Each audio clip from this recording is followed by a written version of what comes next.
My guest today is George Vlosich of GV Art and Design. Yep.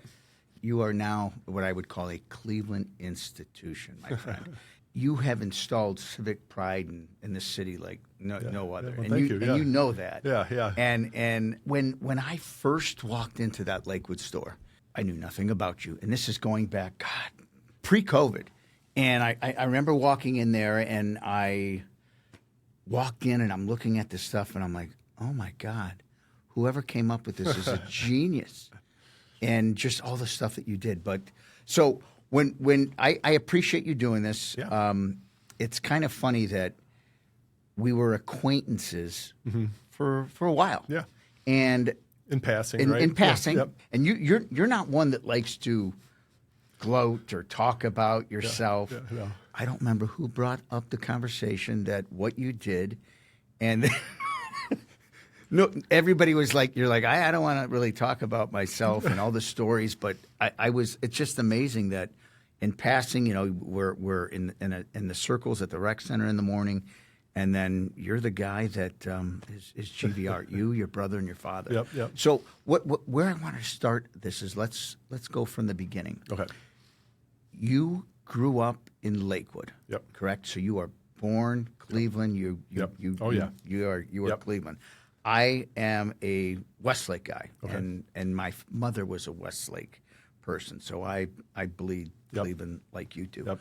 So when you're a young kid, you're born with artistic talents. It's not. I mean, you can create it and get better, like in things, but you were born with that. Yeah, absolutely. That's my God-given gift. Your God-given. Your brother Greg was born with that talent. Yep. Your father was born with that talent. Yep. So you're a young kid, and you just like to draw. Yep. And were you painting? Were you crayons? Are you coloring? Yeah. I mean, my dad was in advertising and design, and he recognized, like, I would just pick up a pencil or crayon and just, we just doodle. And that's what he enjoyed. So he kind of, you do stuff that, like, with sports, your dad loves basketball, and he, puts a ball in your hand. He put a crayon in my hand, and we were just, it was, and he recognized that talent at an early age. And he was just like, he just nurtured that talent, Did he, at this point, when you're growing up, was he one that would do our art stuff at the house? Oh, yeah. We were, I mean, we'd get up in the morning, I'd watch cartoons, and we'd sit and draw and color. And, I think my mom tells a story. She's like, I knew you were different because we were coloring a bus. And this is when I was probably 4 years old, 3 years old or whatever. And I said, how does the light come through the window? And she's like, wait, what are you talking about? And so I share that story just because my mom always tells that story, and she's like, you just saw it differently. So, wow. So then you're growing up in your house, and you and your brother have this love for sports. Yep. You were both good athletes. Yep. Were you pretty good athlete? I was a pretty good athlete. But Greg was a really good athlete. Yeah, Greg was natural. That was his, and he loved it was sports and then art for him. It was art and then sports for me. Yeah, wow, unbelievable. Yeah. So you're growing up in Lakewood. You doing family stuff. Yep. But the way, if I understand, please tell me if I'm wrong. Yeah. Your life-changing moment comes on a family vacation trip. You're driving to Washington, D.C. Yeah. You stop over your grandparents' house. Yeah. I mean, it was heading out to our vacations were planned around like, hey, there's the Indians are playing in Baltimore. The Indians are playing in Toronto or Chicago. So that was our summer vacation. We figured out, what's the good time that the Indians are playing somewhere that we can go watch them play, and it was a nice road trip or whatever. So we were heading to Washington, D.C., and we stopped over my grandparents' house to say goodbye, and my mom went down the basement, and she grabbed her old Etch A Sketch and threw it in the back seat and said, here you go. And I looked at a little pamphlet, like, we were going to we had the tickets for the White House and the U.S. Capitol, and I looked at one of the pamphlets for the U.S. Capitol building, and I just kind of was doodling around on it, and then I showed my parents, when I was done, and my dad was like, this is crazy. So I remember pulling over to a gas station to take a picture of it in case it got erased, which it did. I mean, but Sure. But yeah, I still have that picture, and it's still, and they were just blown away by it. And so it was just kind of another canvas, just something fun for me to just play around with. And then when we got back, I just started doing more with it and just kind of seeing what else I can come up with. So had you to this point, is Etch A Sketch art a thing? No. No. And so they would have contests, like send in your artwork, send in a photo of, something that you've created. And so I joined the Etch A Sketch, club or whatever. And they're made in Bryan, Ohio. They were at the time, yes. which is kind of cool. Oh. And so I would send them in, and it seemed like every month I was winning the contests. And finally, they sent somebody out to the house. They called and said, "Hey, are you really doing this?" So they sent someone out to the house to make sure and watch me actually do it. But then from that point on, they started sending me Etch A Sketches. So here's what's crazy about the Etch A Sketch. So the Etch A Sketch, better, was developed in France. Yep. An Ohio art company Yep. purchased it in 1960. Yep. And then revolutionized this toy. Yeah, it was a toy. huge, Christmas toy and everything. Anyone had our it. generation, Yep. everybody had Yep. them. Yep. I don't think that I could do the stairs. Right. I could do like a couple boxes, but it was not something that's easy. Try to write your name or something, right? Yeah, it yeah, was right, impossible. I remember you have to do them both at the same time Yep. to do a To get a certain curve, moves. yep. So then the Etch A Sketch, as everything, it comes nostalgic. Right. But then there was a revival of it. Do you think that they claim that Toy Story and Toy Story 2 that was revitalized that's where Etch A Sketch. on a national level, that's what people saw that, and but they also, I get so many, there's a lot of now artists that are working on the Etch A Sketch. But is it after your? Oh yeah, they say, oh my gosh, you're the best. We never knew you could do this on the Etch A Sketch, and we started playing around with it, and we're not to your level, but they're they enjoy doing it, and we got started because we saw what you could do on it. So how many years have you've done this? 20, 30 years? Geez, I started when I was 10 years old, so yeah, 30, and 35 years. you loved it.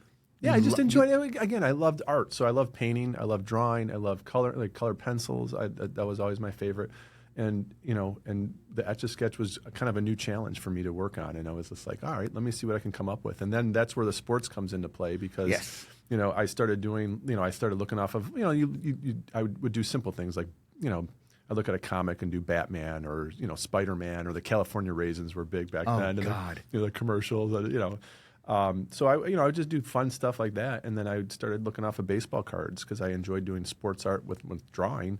And I remember the first kind of sports one I did was of Cal Ripken, and it looked nothing like him. And it had the name on the bottom, Cal Ripken, and it looked like a guy batting. That was it. And so, I was like, all right, well, let me see.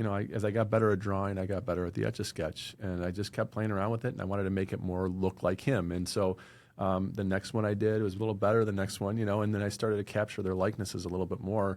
And then he was one of the first athletes I ended up meeting. He was, at the old Municipal Stadium. I was going to ask you, was it the old stadium? Old Municipal Stadium, okay. Oh yeah. And we didn't have a whole lot growing up, and it was hard for us to afford to go to a Browns game or a Cavs game, but it was easy to buy a $3 ticket and sit, pretty much anywhere you want at the old Municipal Stadium. Not too many people went. So is this batting practice after the game? This is funny because my dad was always he's kind of the dreamer. Like he's kind of like, oh well, why can't you do that? Or why let's just do it. And I'm like, well, Dad, how are you going to do that? And he's just let's call, And so I had Cal Ripken. We called the hotel and asked for Cal Ripken. They plugged us through. My mom was talking to Cal Ripken, and it turned out he goes, well, she's like, my son does Etch A Sketch artwork. We're coming to the game, and we'd love to show him. And he's like, okay, well, I'm Cal Ripken Sr. Okay. And if I see you at the game, because he was a coach with Baltimore, if I see you at the game, come on down, and I'll try to see what I can do. So, it was just like random, let's just call the hotel and see what happens, right? And so we went down to the game. We saw his dad. We called him over, and he looked at it. And he's like, wow, this is incredible.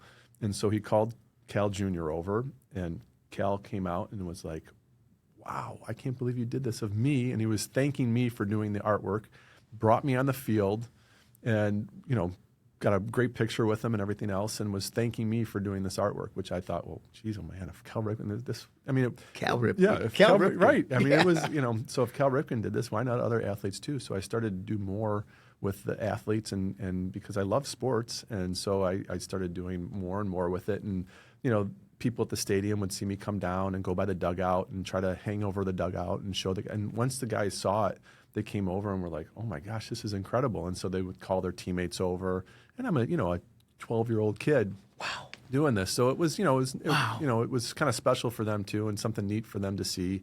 And so it just kind of picked up from there. So you're 12 years old, you're meeting famous icons. Yeah, totally right. And are they now, hey, can you do me? And it starts going. Oh yeah. What about hey, can you do me? And can you do that? Can next time we come in town? Okay, let's can I get one? So it was fun, and so with Cal Ripken though, here I am, probably 11, 12 years old, and there's. With the Etch A Sketch, I started doing more and more with it. And, the kids at school would be like, what are you playing with a toy for? An Etch A Sketch and stuff like that. So I just thought, something I enjoy. I don't care what they say. I don't care what, It's therapeutic for you? Oh, yeah. Oh, Okay. yeah. So it is. I'm also a little bit like, I just wanted to see what I could create on it and come up with. And it was like I guess it was more the challenge, and more, it became a little bit like, you can't make a mistake. Every line's connected. So it's it was one line, isn't it? One line, yep. So, kids would kind of tease you at school a little bit, and then Cal Ripken, he said, if you come back tomorrow, and ask for me, he goes, I'll have a bat for you. No way. Did you save that back today? Oh yeah, I still got. Yep. Oh yeah.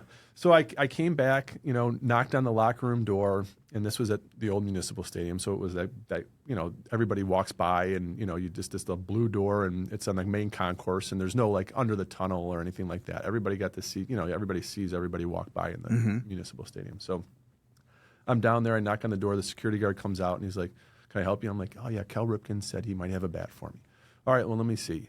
So I'm thinking the security guard, if I'm lucky, might come back out and hand me a bat or something like that. So sure enough, my buddies are there, and some guys from school, and opens the door opens, and it's Cal Ripken standing there in full uniform, and hands me his bat and says, "Oh, George, thanks so much for doing this. I really love it, and here you go."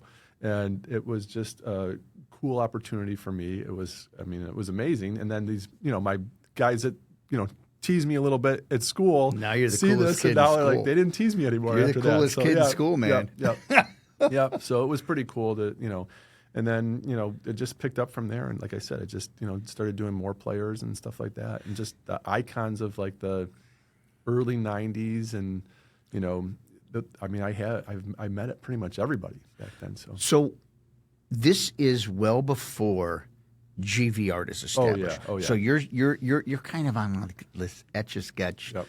artist tour. Yep. Were you before GV Art? Was that when you're on Oprah and all these other, like I think you were on TNT, featured on TNT? So with the Etch A Sketch, I was featured on I think Fox, the local Fox station picked it up, and then CNN picked it up, and then from there it just kind of ballooned from there. So and you're still a kid. I'm still a kid. And this is just blowing up. Yep. But you're not making money off.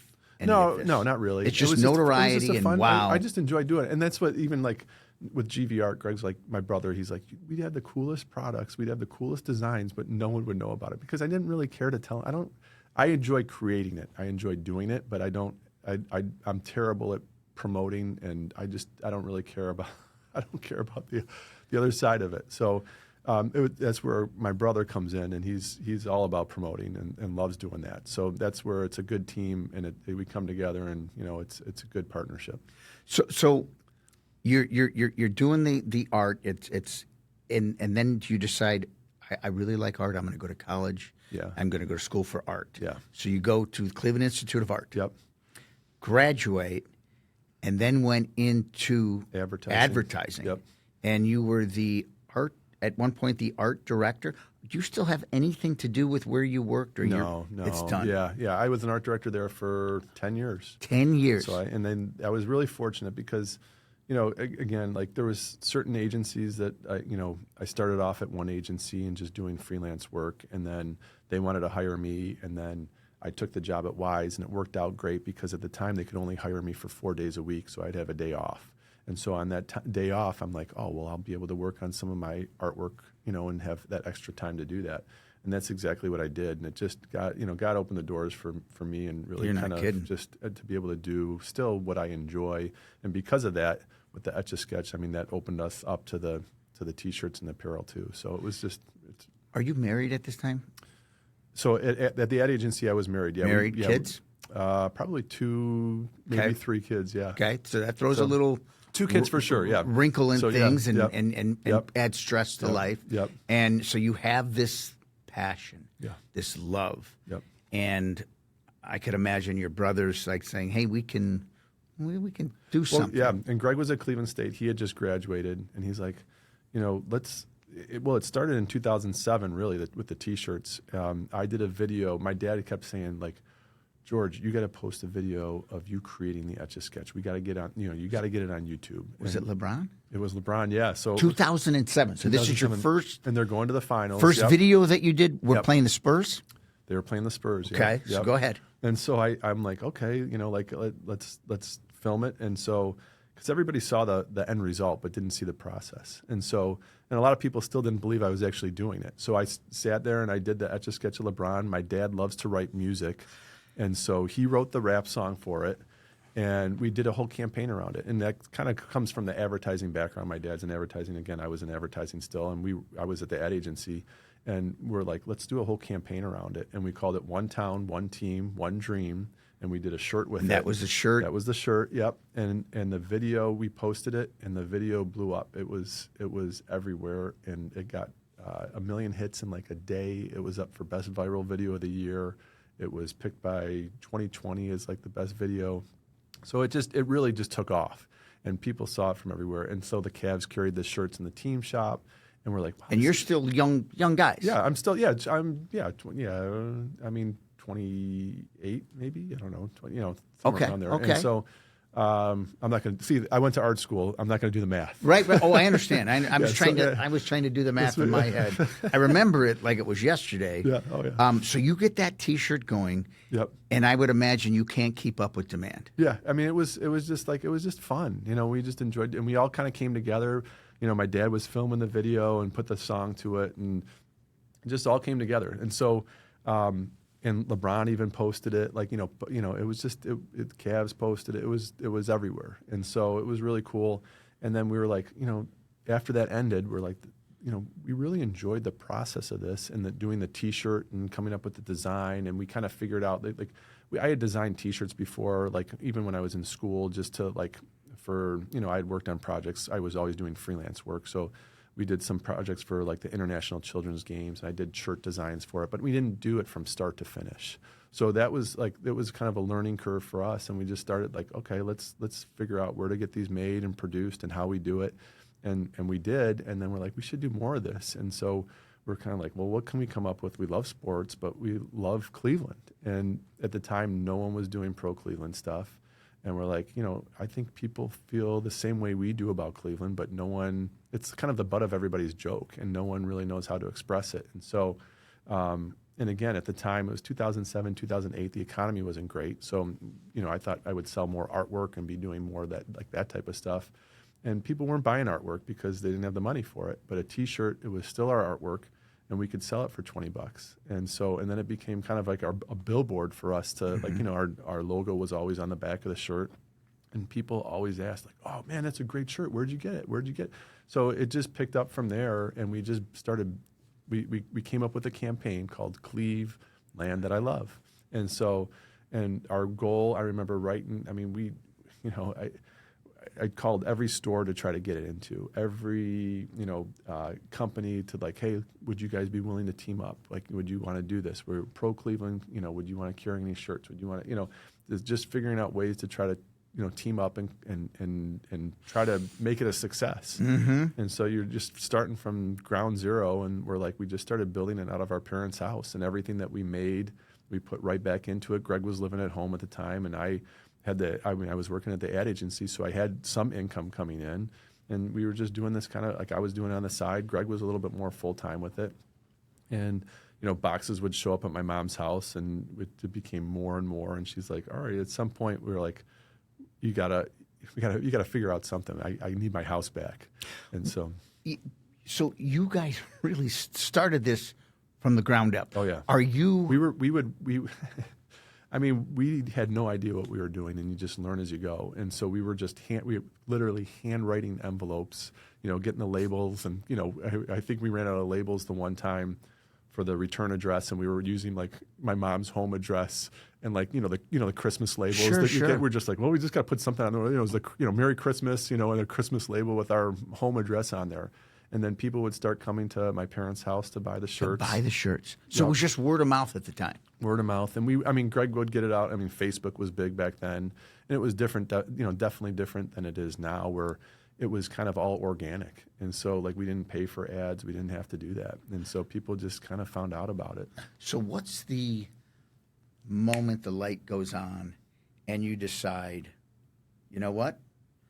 I don't want to do this corporate advertising. I'm going to work for myself. If you're in advertising, it's especially on the creative side, it's hard to deal with clients, right? And they have certain things that they have to make sure that they hit, and but it became that it was less creative, and you take the creative process out of that. So your idea is filtered and watered down, and it becomes not your idea anymore. So on the final product. Right, exactly. I see. You look at commercials and you're like, man, that commercial is so bad. How did that happen? And it wasn't probably the creative that made that happen. It was probably, the clients were like, oh, we got to touch on this. We got to cover this. We got to cover this. And then it becomes, what it is. But so nonetheless, it was always kind of like, with doing the artwork and doing the Etch A Sketch, even when I was in school, like I was working on projects, I always had that kind of entrepreneurial spirit. Mm-hmm. And it was just something that, and again, my dad kind of always kind of geared me towards that. Like, okay, well, what's next? What are you going to do? Like, let's figure out something else for this. And, I remember at art school, we had to pick a company to rebrand. And I was like, oh, I was tossing around stuff with my dad, my parents, just like, oh, we got to do this project. And he's like, well, why don't you pick something that maybe they'll use? And I was like, oh, I don't even know what that would be. And he's like, well, and I came up with like the Cleveland Crunch. It was the Cleveland Crunch, the soccer team at the time. Okay.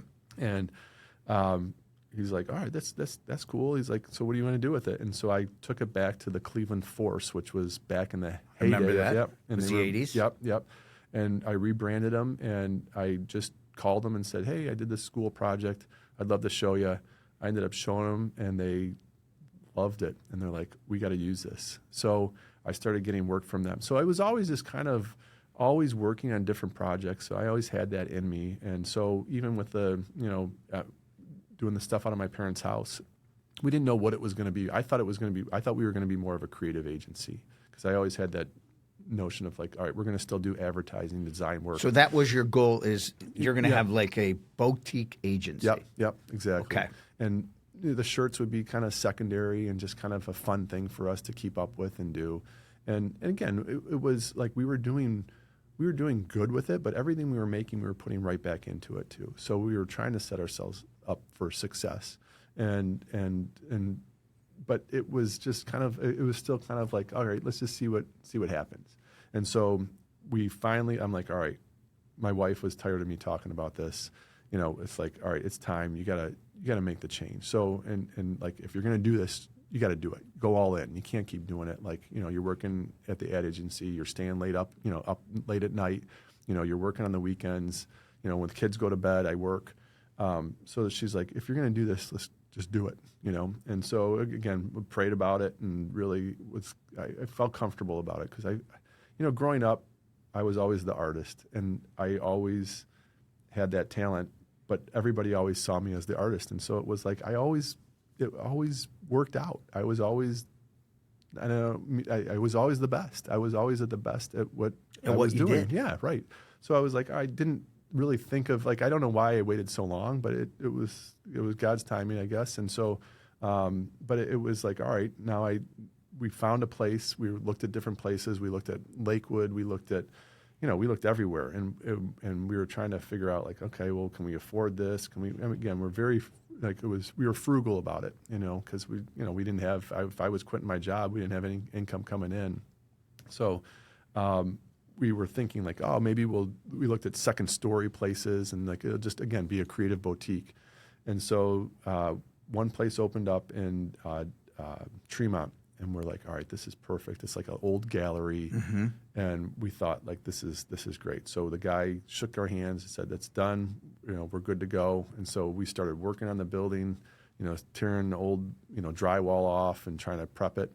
And we're getting, there's some black mold and stuff like that. So we talked to him. He's like, oh, I'll take care of it. We'll take care of it. And we didn't hear from him. And the guy goes, well, we finally go down there and meet with him. And he's like, sorry, guys, I decided to sell the building. You guys are out. So I'm like, oh, my gosh. Like, now it's back to square one. I didn't quit. I had already quit my job. You already quit your job. I didn't want to quit until I had a place to work. I didn't want to just work at home. And so so I'm like back to square one. And like, what are we going to do? And at the time, I'm thinking like, this is awful, And then we went back to Lakewood, and a spot had opened up, and it needed a lot of work. And we're not Detroit property. Yep. And we're not handy. We were across the street from where we're at now, and so it was a 2 little storefront place, and we had friends come and help us do the floor, help us do the drywall. We tried to. We tried to save as much as we could and, work as efficiently and cost effective as possible.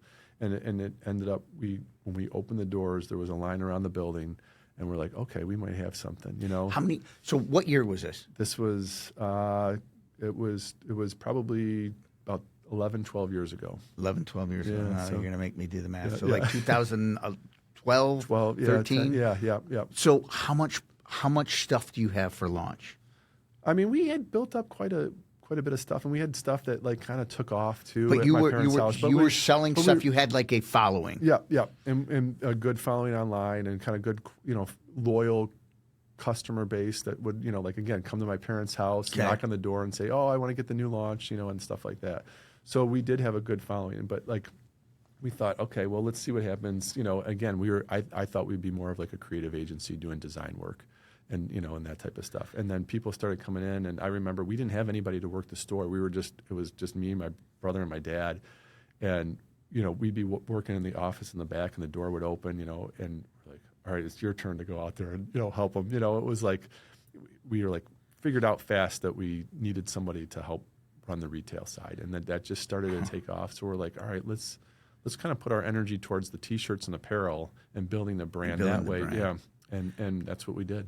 So, just my looking at why I think that you're such a genius, and all your creative was like a perfect storm. Yeah. So all that time during that era, anybody that is from Cleveland, and born and raised here, we love this place with every ounce in our being. We love it. It's utopia for us. And outsiders don't get that. Yeah. And why would you want to live in Cleveland? Right. And it's you hit like this perfect storm that you just had that pride that everybody like I think I've read something that you wanted.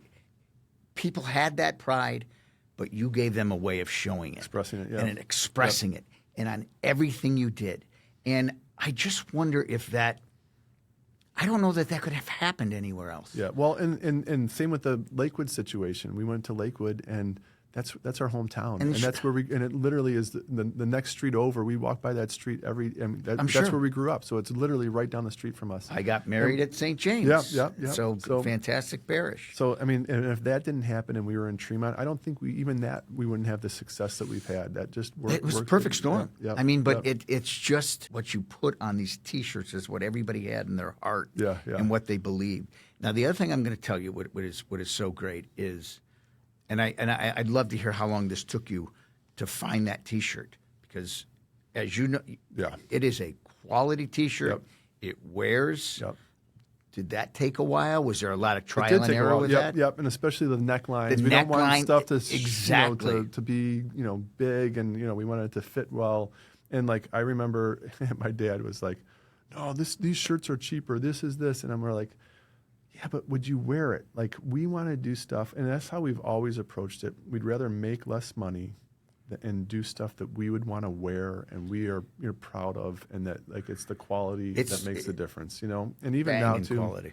And like growing up, again, my parents didn't have a whole lot, but we never went without. But we were like, I was into this, this old sports shirts and stuff like that. And my mom, they'd be on sale and we'd get them, and that's when we get them. We never paid full price for them, and so like that was the one thing too. I think even our stuff now is still some of the.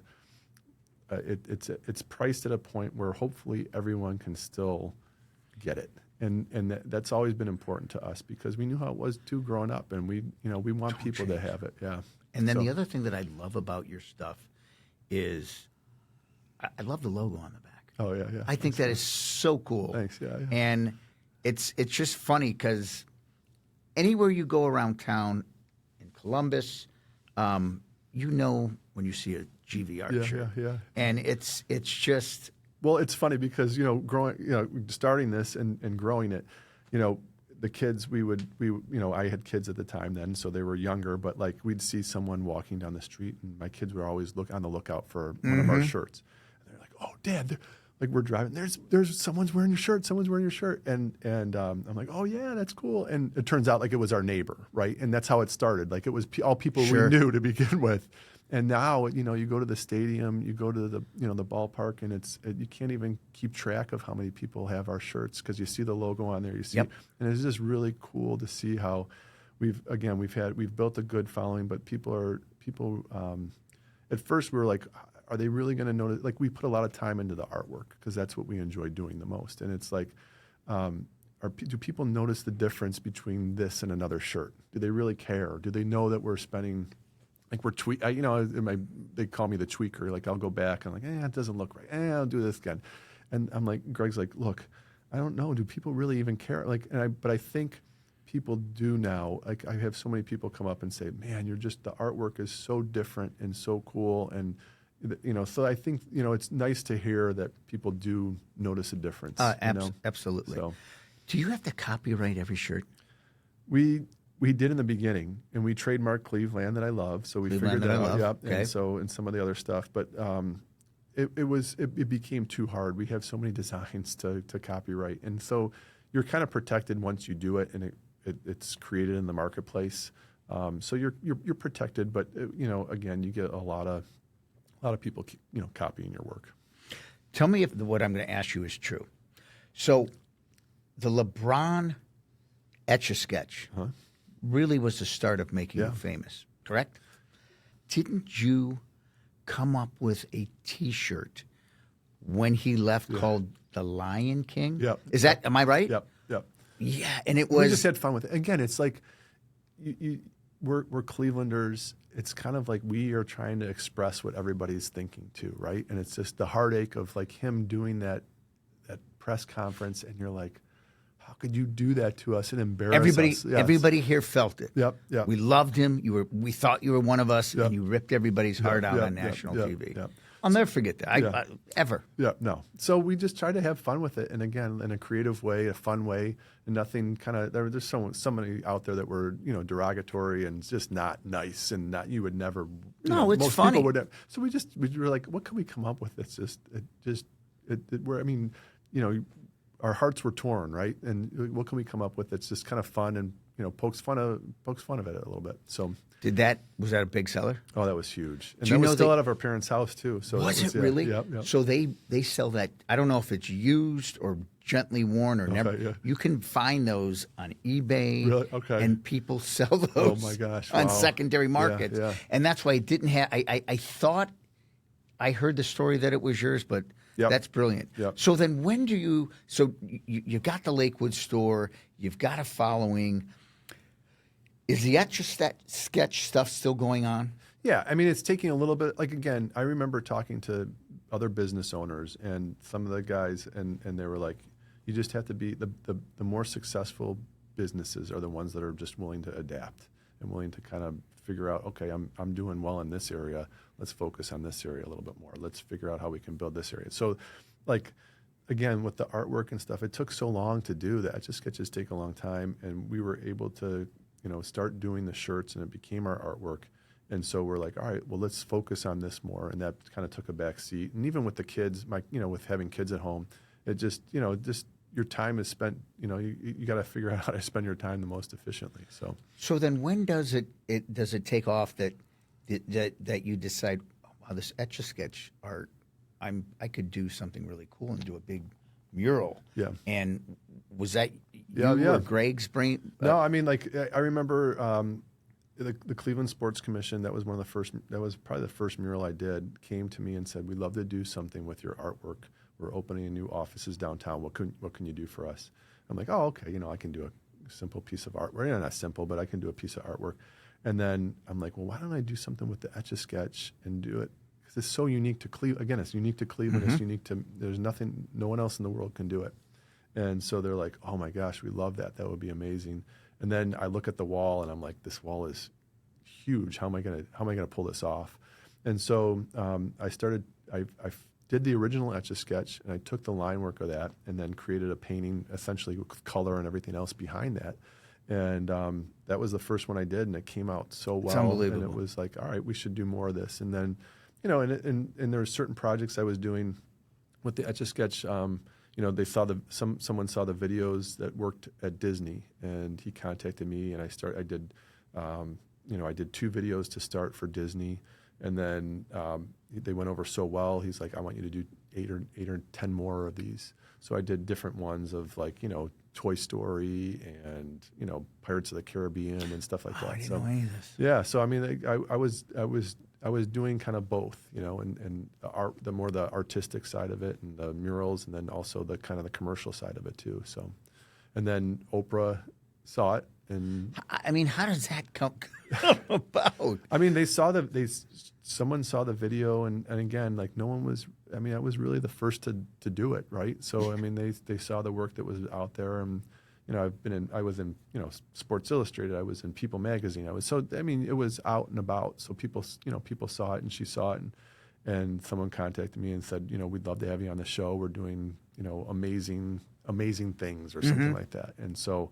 So then I was still at the ad agency at that time too. So it just started to, again, just things took off, and with being on Oprah, I've literally shipped these Etch A Sketches across the world, where I'm like, I didn't even know you knew what an Etch A Sketch was, kidding. right? I mean, it's like Philippines and Israel and just all these different places, and it was cool to see. Like, it literally crashed our website, and people just emailed and wanted over the Oprah Oh effect. yeah, and then it was cool to see. Wow. In another country, it didn't air right away, but you knew it was like, oh, this must have aired again, because I'm getting all these emails again of people interested in the work. So Unbelievable.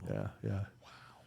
That's insane. Yeah. So, who hips you to, when you're done with the sketch, you take it out, you take the Yep. How did you figure that out? When Etch A Sketch initially came out, when the girl came out to make sure I was actually doing it, she said, because I was like, is there a way to make these permanent? Right, so they last. And she's like, yes, we can.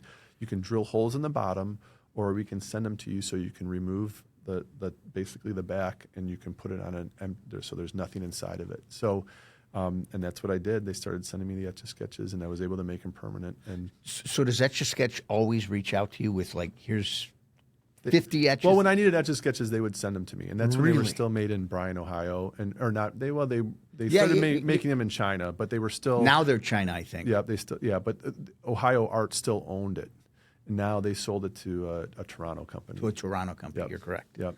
But will they still reach out to you? Or They you? still, and not as much. I think they're focused on a lot of other products. I don't think that's really I think they're focused on other things. Gotcha. So, where Ohio Art, that was their That was company, their was their thing. Yeah. So, and they were a small family-run business too, and so, but they sent me Etch A Sketches, and they did some stuff where it was like they didn't really promote any one artist. They were very careful about that, and but it all worked out. So going back to your murals, the ones that I have seen, I saw the one at the Brown Stadium when that one's it's phenomenal. There's one at Progressive Field, I almost said Jacobs Field. Yep.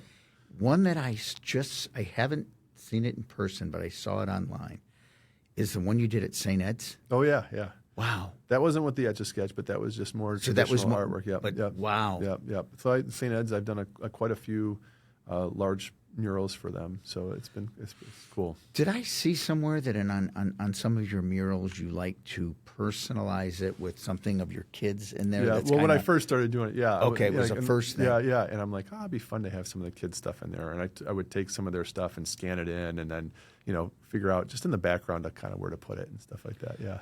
Have other corporations? Do they always reach out to you and want to commission you for stuff like this? Yeah. Really? So. Dude, how do you have time to do anything? Seriously, 5 children. 5 kids. Yep. It's I'm growing up. That's what I mean. That's what you just work, right? You just get stuff done, and I think I'm to the point now where it's become a little bit more like I can just kind of control my schedule a little bit easier. I'm at that point where it's a little easier to manage, and I pick the projects that I want to do, and we want to do and stuff like that. Where it's really, I have a good schedule now. The other thing that I admire about you is you're so goddamn humble. Oh. I mean, you're so humble. Yeah. I would have, if I were you, I wouldn't be able to walk through a door. I'm serious. I mean, you were so humble and so kind and just such a grounded person. You would never know that. Yeah. Well, And that's an amazing trait. So thank you. don't Yeah. lose that, No, man. I appreciate it. Yeah. That you are an unbelievable dude, man. You're Thanks. super cool. Thank you. So always so chill. Yeah. Well, Always. Well, unless I'm coaching my 7th grade daughter's game. Well, that's but- understandable. That's understandable.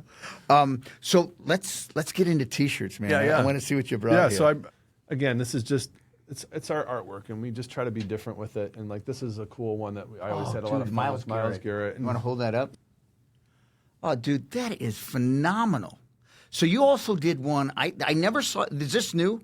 This one's a couple years old. But The one with but it's one of my Jurassic favorites. Park. Oh one. yeah. Well, That's badass. and he's known for loving dinosaurs and Little and, DC yeah. Just little things where I'm just The like, Flash, this is I like different. that. Yeah. So I like that. He wanted something. He's called the Flash, and he wanted something kind of cool and different and kind of comic-y, and we came up with that. So How long does this take?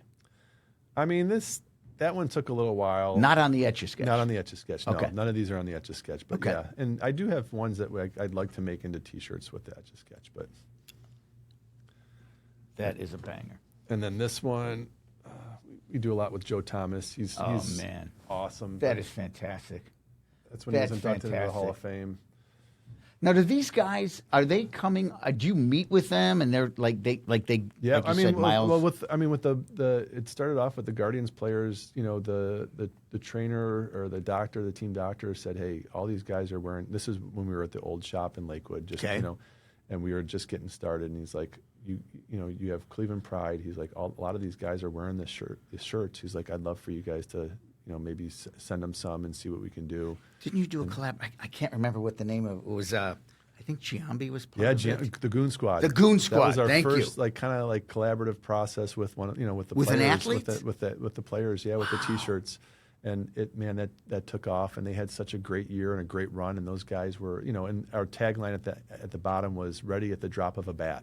And it was like the bench guys, and they were ready at the call, when their number was called, they were ready to go. And I mean, it got publicity on, Fox and, MLB Network, and it was, they didn't take the shirt off. It was awesome. No kidding. It was great. And My for us, it was God. just really cool to, again, you grow up sports fans and you just love sports and you love watching it. And then they come out and they're wearing your shirts in the playoffs and everything Crazy. else. It was really cool for us because, you talk about like even, the earlier days, we'd go to the ballpark and we'd make, with my dad, we'd have fun. We'd make these big posters of Doug Jones. It was Doug Jones in the Stadium of Doom at the old municipal stadium, and it was just, we put him in a, Indiana Jones hat. Yes. And it was just, we were always having fun with it. And that's really where we got it too. Wow. And so, and Corey, the amazing Corey Snyderman, and he was like kind of like Spider-Man and stuff like that. And some of these posters we got to pull out. I think we still have Dude, some you of them. guys were but yeah. so beyond your years, Yeah, man. Yeah. Yeah, yeah. And again, it was that love that my dad kind of created in us for sports and just that creative side of it, where it was just like, let's have fun with this. And you go on. I went to art school, but man, I learned everything from my dad. Your honestly. dad sounds so cool, yeah, man. Yeah, and I got to meet him. He sounds amazing. Had to be an incredible dad. I mean, that he just gave you confidence and instilled this in you, and you. Wow, so cool. Yeah. So cool. And then from that, so Joe Thomas, he invited us to his induction ceremony, and we were at the party after, and I'm getting my phone's blowing up, and they're like, "Did you see what Jose Ramirez did?" And I'm like, "What happened?" They're like, "He got in a fight with oh my God, Tim Anderson." So Greg and I were like, "Oh man, we got to do something for this." So we're driving home at night at 2:00 in the morning. And we're like, all right, well, what can we come up with? And it's Saturday, and I'm like, all right, well, I'm going to get up early, and we're going to put something together. And we had some sketches that we were doing in the car, and so we just thought it would be fun. And that Down Goes Anderson. Down Goes Anderson. But you guys are known for a lot of stuff. Like this is what people love when you come up with clever things like that. Down Goes Anderson. Yeah, and that was such a great. It was such a. I bumped this. Is that okay? Sorry. He's a huge collaborator with you. You have a bunch of Jose T-shirts that I've seen. Yeah. Oh, yeah. Jose's great. I mean, he's just such a. And so the first one we did with Jose was Yes Way Jose. Yes Way Jose. And man, he did not take that shirt off. It was awesome. He signed his new, the contract. And he was wearing his shirt and everything else. He would have it in the Dominican when he would go down there. It was awesome. So he's just such a good guy. But we had fun with that, yeah. And just some other ones too. This is one of my favorite ones. So we did. This is relatively new, though, isn't it? This one's new. We did a Keep the Chief. Gianni, did you see that? Take a look at this one. Keep the Chief. Wow, that one's really cool. So we did. So we the first one was a Keep the Chief one, and then we did the Keep the Chief had to go because we just I understand. But we looked at it as a logo, and it's it really is one of the best logos ever, and it's just so iconic. It's a shame. It is. It's iconic. And we had the guy that created the logo in our store. He came in. He's like, I just love your stuff, and he since passed away, but he's he was such a great guy, and he's like, this had nothing to do with any of this stuff that they're talking about now. It was never meant that way, and we just wanted to come up with something, that was cool and different, It was like a top 3 selling baseball hat year after year after year. Yep. And, I still have them. Oh, yeah. I don't go down, I don't wear them. Yeah, it's tough.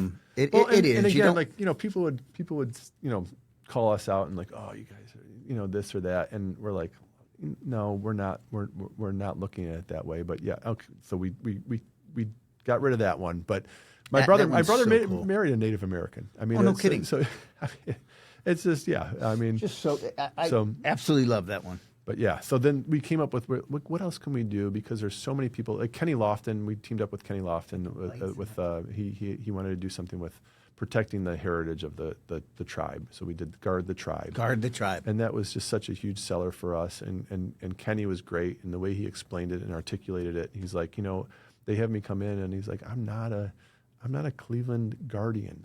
I wasn't. I never played for the Guardians. I was an Indian. So he was great. And really we had a good run with him. It was fun. So George, how long does something like this take you to come up with? It takes. We're always sketching. We're always coming up with stuff, and it takes about a day to come up with the idea and kind of another day to execute it and then get it ready to go. So when you're doing this now, and as big as you've become, do you subcontract the printing, or do you control everything now? The printing we don't do. You do not do. We not necessary. No, it's just we looked into it, and it's just not. We got to do and focus what we do best, and that's let smart. Someone else do what they do best. That's smart. So yeah, and it's fun because we're still using the same printer that we used when we first started. And I remember really you're going in there, and he was in a little garage, and he's since expanded too, which is awesome. But he was just printing them out of his garage, and it's really cool to see, the success of his company as well. So yeah, but you go to a printer and you're like, all right, well, here's what we want to do. We want to, this is what we're going to do. Our goal is this, to be like, we want to keep doing this. And, the printer's probably like, okay, I've heard this one before. You guys, sure, and like, sure. Can you work with us on pricing in the beginning and this, that, like, Yeah, and we still use him to this day. Do some when you do have some kind of like drops, do you try to stay consistent with every T-shirt, or there's some that take a premium price? There's some with some of the guys that we team up with. If we have a deal with them, the percentages are higher, so we unfortunately have to charge a little higher just for the royalty and stuff like that too. Okay. So there's in Ohio State, I think that's more of a little bit more expensive on some of the stuff. So do you have to have we have license we have Ohio State licensing. Is it just the Ohio State University and not the NCAA? Not the NCAA, but they carry. There's other companies that carry they hold several licenses for multiple schools. So we have like Kent, we have OU, we have Akron, we have Dayton.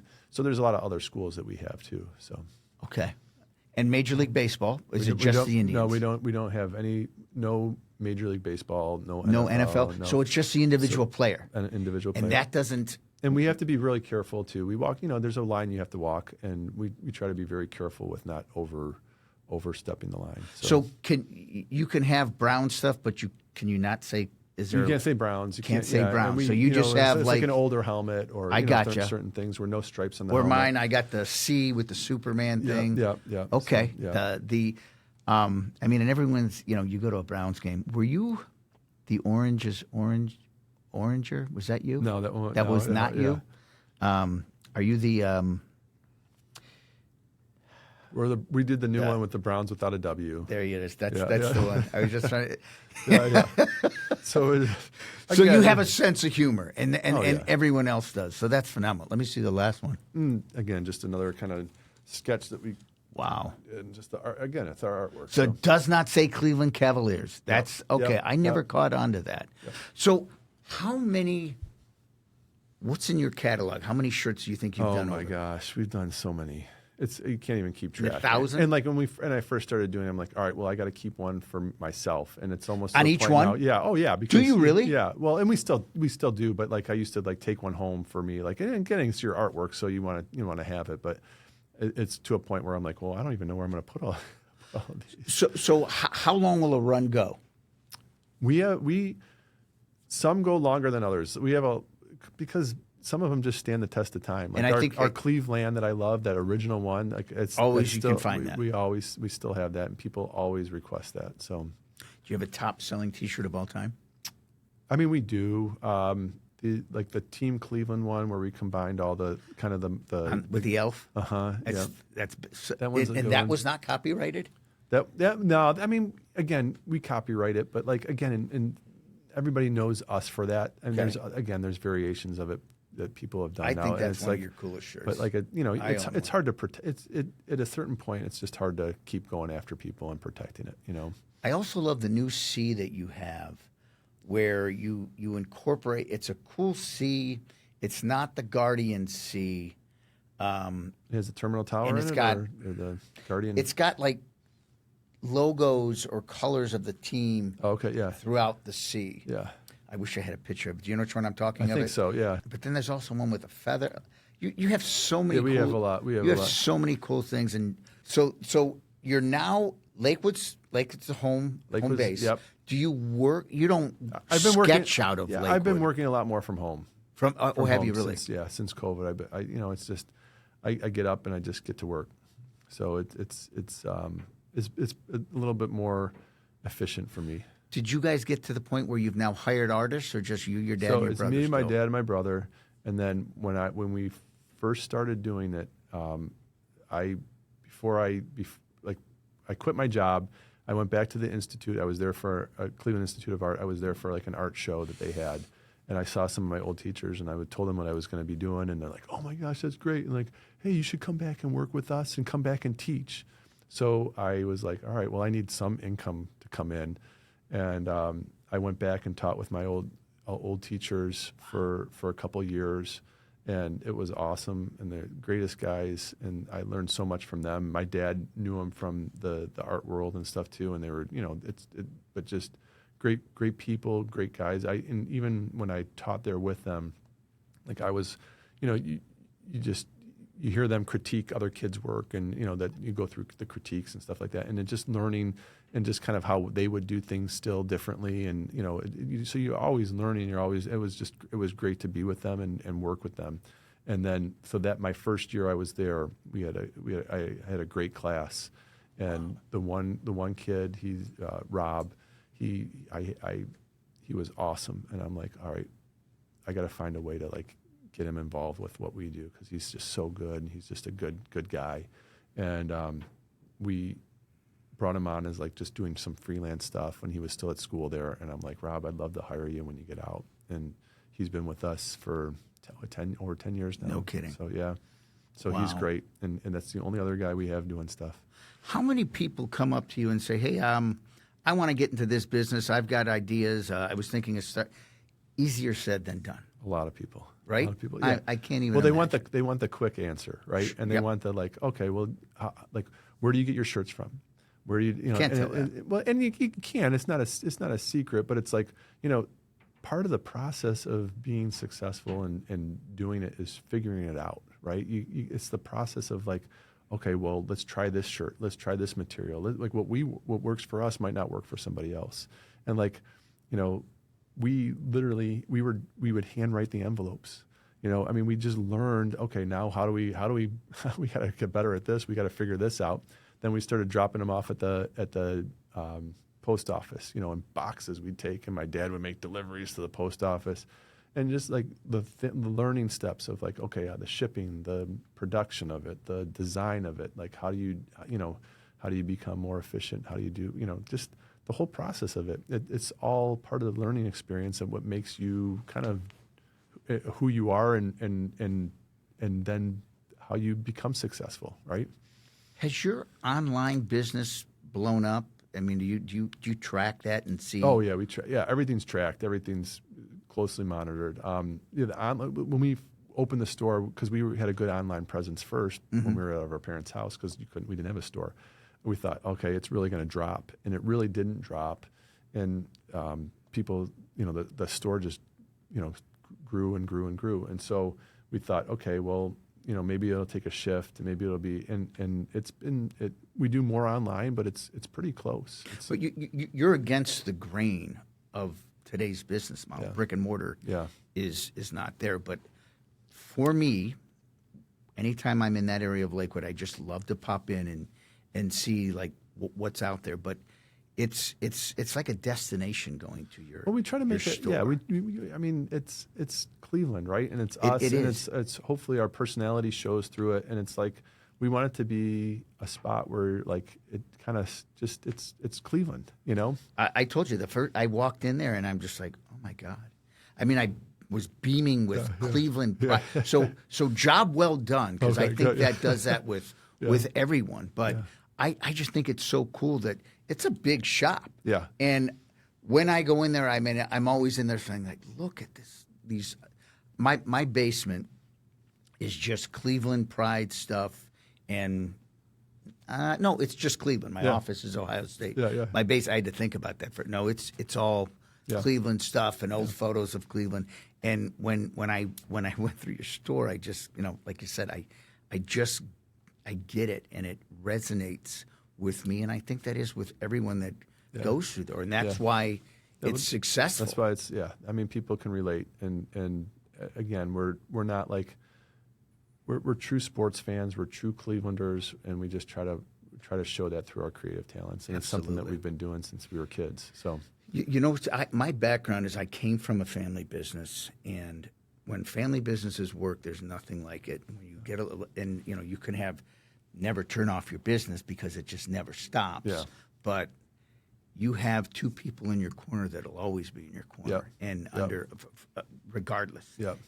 You can work that out because nobody knows you like they do. Yeah. So, God, everything you guys do, like I said, you are the there's a lot of Cleveland institution. Well, thank you. And there's we have a lot of great people working for us too that really help us out and make our jobs easier and give us the ability to do what we enjoy and love. So, How many do you try to do? So many drops a month? Oh, we don't even look at it that way. Like okay, like we're just like, all right, what can we come up with this or what can we do for this? But you're constantly evolving in new stuff. Constantly coming up with stuff, and that's like I think our creative side of it, where we're not, a lot of times it's like, okay, well, we have this, this, this, and this. And for us, it's like, all right, well, what are we going to come up with? Like, what do we want to do? And so it's always like kind of, we're just always moving. It's always fresh. Do you ever look back and say, I can't believe that this happened as, I never thought we would, no, the wrong yeah, word to yeah. say is fast. Yeah. Because it didn't happen No, it didn't overnight. happen fast, right. But it got to the point, and GV art is well known in Cleveland as it is. Did you ever think that would happen? I never doubted our artistic talents. Love that. So, but to think where we're at now, and again, it's not our own work. God has really truly played the part in all of it. And it's just, even just from my family and just being able to, my dad seeing that talent at an early age and recognizing it and nurturing it, and just, it's the whole process of just how we got started and how we did it. And it's truly a blessing. And the people that have followed us and supported us and look out for us, I couldn't ask for anything better or more. And it's just so blessed. I count my blessings every day that it's just, God has truly granted us the ability to be able to do what we love. I would always say, God is not a Cleveland Browns fan.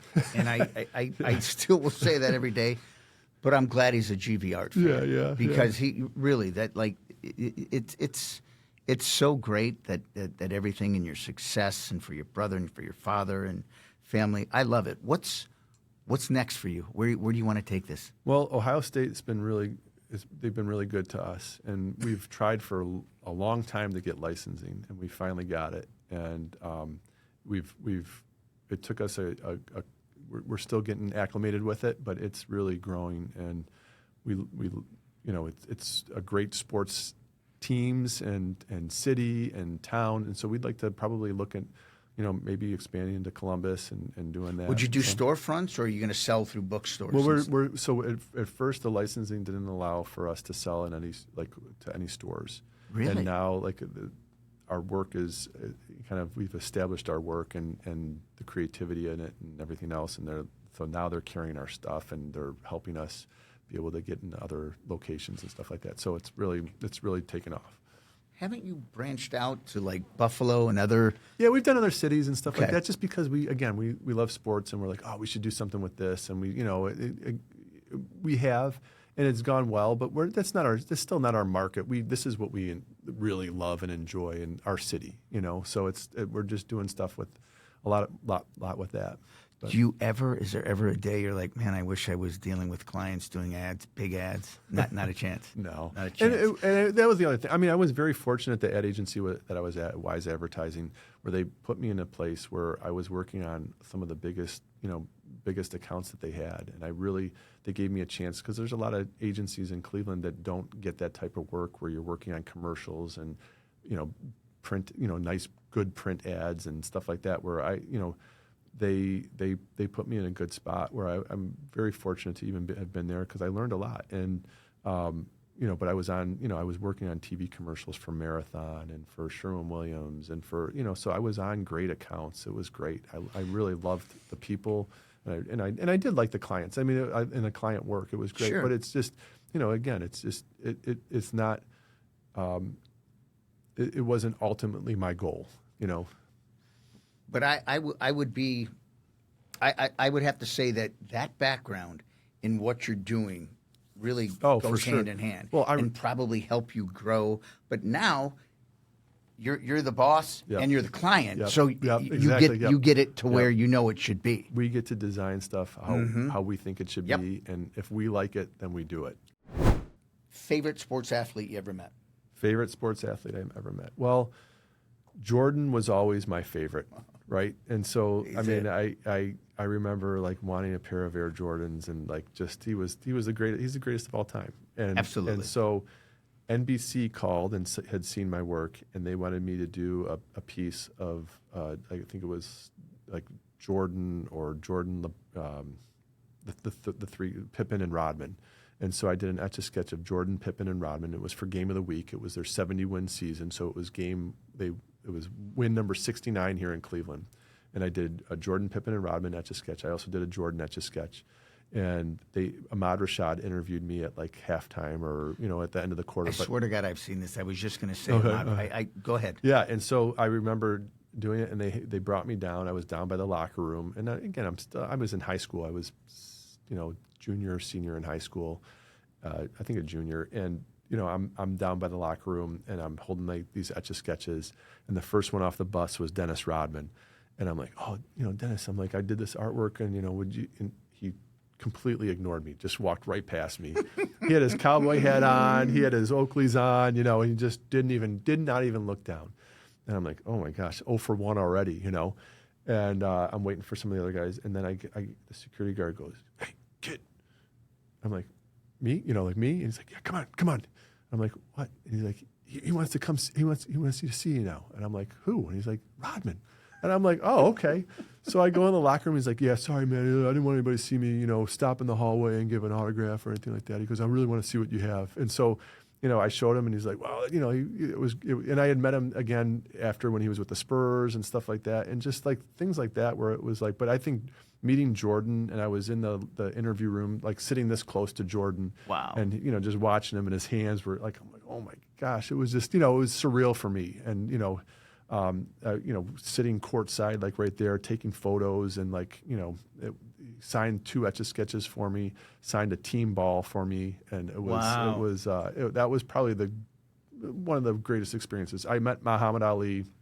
That was awesome. That was really cool.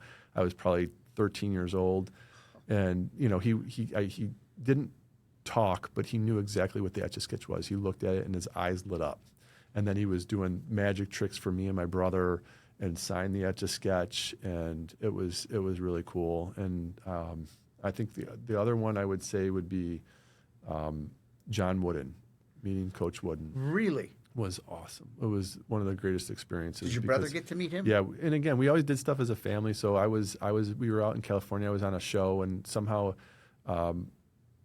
it just turned out where he invited us to his house, and I got to go in there, and our family went in there, and we just spent time, and he just was talking and sharing some of the stories that he had, and with other players, and he was reading poetry, some of the poetry that they had written them, and just like cool stuff where you just don't. It was like a museum in his house, the stuff that you don't really get to see, and that was really a cool experience. And he'd come out, and you're just like, wow, I'm just like so, like I'm ready to go. Like this was such a cool, like he just builds you up, and just was awesome. Like you just felt better coming out of there, and it was just really it was just so cool and surreal. Cause, I mean, he's the godfather of coaching. Oh yeah. Forget just basketball, but the best ever, all right? the coaches yeah. take something that they have learned from Wooden, or yeah. they hear about the Pyramid Wooden of and try Success, to and his books and everything else. Yep. It was. I mean, wow. Yeah. So that was really awesome. Yeah. Are you a memorabilia guy?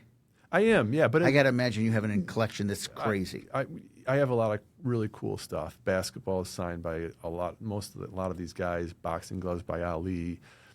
Team ball signed by Jordan and the Bulls. Did you get to meet Jim Brown while he was alive? Jim Brown, yeah. So this is cool because Jim Brown, I had met him years ago at the stadium, and I was on the field, and I showed him my artwork, and he was really, really cool and really into it. I got a great picture with him, which was awesome. And then we had been in contact with his wife and stuff too, and she loved our stuff. And when he was here last before he passed away, they were in town, and they came to the store, and he was like, it's Jim Brown. I mean, that was incredible. And so we showed him the artwork, and he was loving the artwork, but he was now like, he loosened up, and it wasn't like, okay, like it was now, hey, I used to sketch. I used to love to sketch. He was telling us stories. Really? So it was really cool, and it was really a different experience than, what you normally just like, oh, it's football and this and that, and, hey, will you sign my artwork? Or, it was just really, he was really getting into it, and was really cool, and to hear how he enjoyed art, and how he used to draw, and how he used to love to sketch, and this and that. And, it was just really, that was really cool. Do any of your kids, were they born with your talent? Yeah, all my kids are pretty creative. Really? Yeah, they're really, yeah. My mother was creative. Skip me. All 3 of my boys are very artistic and creative. Okay, yeah. But Yeah, wow, no, that's it's cool. awesome. Yeah, it's really cool. Do you to think see. that they would follow in your footsteps? And So I think in some capacity, in some way, I kind of tell them too, like, they have other talents and abilities as well. So it's like, just I don't want you to do this because I do it, right? And so, I can always teach them, and they definitely show interest in it. And I mean, I grew up, we'd wait in the car, and I'd drop the kids off at school, and the other one had he was still in preschool, so we'd sit in the car and we'd draw, and then it was his turn to go into school. But I mean, we draw in church, we draw in I was always drawing with them. So, well, I hope you don't sell out, because someone's going to come and offer you a huge check. You're like I've been saying, you mean so much to Cleveland, and I hope you continue this. I could imagine in another 10 years how big you'll be, and God bless you for all your success, man. I mean, thank you. Yeah, it's amazing. And when you're younger, you're like, all right, we got to do this, this, and this. And I still feel like we're scratching the surface, just scratching the surface. But I also feel like there's a certain point too where it's like I'm doing what I love and enjoy, and it's still fun. For a young entrepreneur that's going to listen to this, what's the best advice you could give to them? I think don't let someone tell you can't. We've had so much red tape through the years, and so many things where it's like, it's just not going to happen, or no, you can't do that, or no, you just have to be so persistent, and there's really, you can't, there's never a no. And I think I get that from my dad, because like I said, he's always just like, oh, well, let's just do that. And we're like, how are you going to do that? What? And so I just feel like it no matter what, if you believe it's going to happen and you want it to happen, you'll figure out a way to make it happen. And I think that's just, if you're hungry enough, and you'll figure it out. And I think that's probably, again, you get the people that come and say like, oh, well, how do you do this? Or where do you get this? And it's just, you have to go through that painful process of figuring it out yourself to really then appreciate where you started and how you get there. That's beautiful, man. It really is. George, why don't you tell everybody how they can find these amazing Cleveland T-shirts? Yeah. So, I mean, we have 3 store locations. One, our main one in Lakewood, downtown Lakewood, and it's right by St. James, right off of McKinley on Detroit Avenue. And then we have one in Avon, right by Avon Commons, and then one in downtown Willoughby. Gotcha. So, and online? How do we find you online? gvartwork.com. Yep. Fantastic. I got just a couple quick follow-up questions that have nothing to do with this. Yep. Tell me your favorite place in Cleveland. Favorite place in Cleveland. Or favorite thing to do in Cleveland. Well, I love going to sporting events. I love that. I mean, it's still, there's nothing better than going. I mean, I still miss the old municipal stadium. I really do. Oh yeah. I can still, I still smell it, you can still like smell that. I was there in the final game, and it is just burnt into my brain. The grown men, and I'm in my 23 years old, and they're crying. Yeah. Oh, but God. I love going to sporting events. I love, I even just enjoy going to the zoo with the kids. I mean, that's one of my all-time favorite places. Great right? place. Yeah. Right? It's. What is your one thing every day you cannot give up? It's your one thing that you have to do. I had an amazing teacher at the Cleveland Institute of Art, and he taught my dad, and he was a portrait painter, and Jose Cintron, and he was just so inspirational, just always. But he loved sports too, and but he was always like, "There's never a day that should go by that you don't put a mark on a piece of paper." So I just feel like that's always something that Really, and again, it just goes from you don't use it, you lose it, right? So I just always, every day you draw. Every day, yeah, drawing in some capacity, yeah, or doing some Etch A Sketching still? I do still Etch A Sketch, not as much as I'd like to, and I definitely want to get. Every year I say I want to get back into it more. The last one I did was of Max Verstappen, and he's a race car driver, F1. Okay, yeah, I'm not. He's F1. He's the best driver in the world. He's incredible, and I got an opportunity to go to the race in Austin and get a chance to meet him and show him my work and presented a frame piece to him. And that was one of the coolest experiences I've been at. But it was, so. Interesting. Well, my friend, I can't say thank you enough. Yeah, absolutely. This has been amazing. Yeah. I could talk your ear off, but I know how busy you are. And we will continue as I see you. I'll keep perfect. on more conversations. But thank you so much. I said, I'll give you a heads up, but Gianni, Luca, and I will just go through and just do like a little video and then put it to some of the stuff we talked about, some of the T-shirts. But it's awesome, man. You're a complete gentleman. You're unbelievable. Great guy. Thanks, Wish you nothing but success. Appreciate it. Want to meet your dad and brother. Yeah, definitely. I really do, but I can't thank you enough. Yeah, well, no problem. You've been by far our most famous guest. Oh, okay. All right. Well, and by far. All right. Sounds good. Thank you so much. Absolutely. Thanks for listening. I hope you enjoyed this conversation. Make sure to follow us on social media at MDV The Blueprint on Instagram, TikTok, and YouTube. We post a ton of great content. And please don't forget to subscribe to our podcast channel so you never miss out on an episode. Thanks again, and see you next time.